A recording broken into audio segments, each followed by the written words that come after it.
اعوذ باللہ من الشیطان الرجیم بسم اللہ الرحمن الرحیم سورۃ البقرہ کی آیت نمبر 258 جس کا ترجمہ ہے، کیا تم نے اس شخص کے حال پر غور نہیں کیا جس نے ابراہیم علیہ السلام سے جھگڑا کیا تھا، اس بات پر کہ ابراہیم کا رب کون ہے؟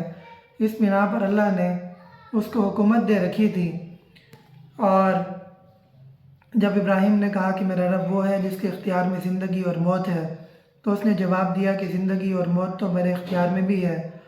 ابراہیم علیہ السلام نے کہا کہ اللہ سورج کو مشرق سے نکالتا ہے، تو ذرا اسے مغرب سے نکال لا۔ یہ سن کر وہ منکر حق ششدر رہ گیا، اور اللہ ظالموں کو راہ راست نہیں دکھایا کرتا۔ مفسرین کا خیال ہے کہ اس شخص سے مراد نمرود ہے، جو حضرت ابراہیم کے وطن عراق کا بادشاہ تھا۔ اسے اللہ تعالیٰ نے حکومت دی تھی جس کی وجہ سے وہ مغرور ہو گیا تھا۔ حضرت ابراہیم کا باپ آزر نمرود کی حکومت میں دربار کا بہت بڑا افسر تھا۔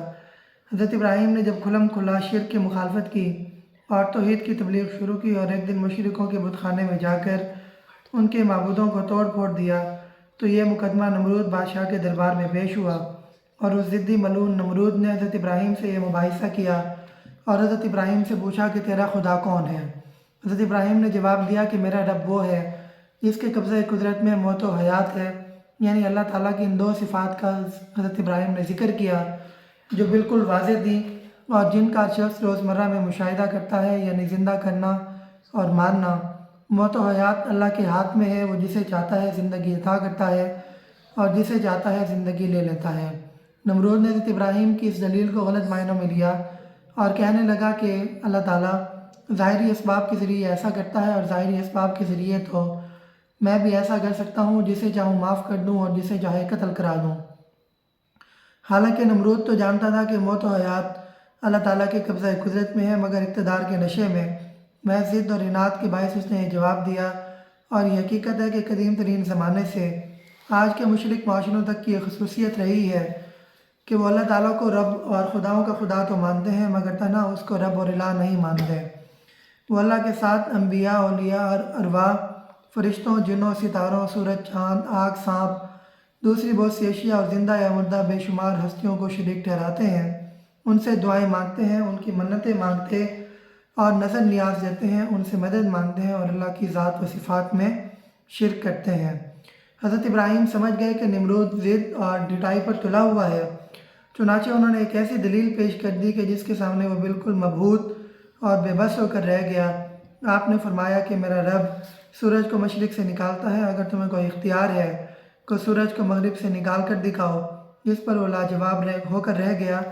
بعض روایات کے مطابق نمرود یہ واضح اور ناقابل تردید دلیل سننے کے باوجود بھی حق پرستی پر نہ آیا، بلکہ اس نے حکم دیا کہ ابراہیم علیہ السلام کو قید کر لیا جائے۔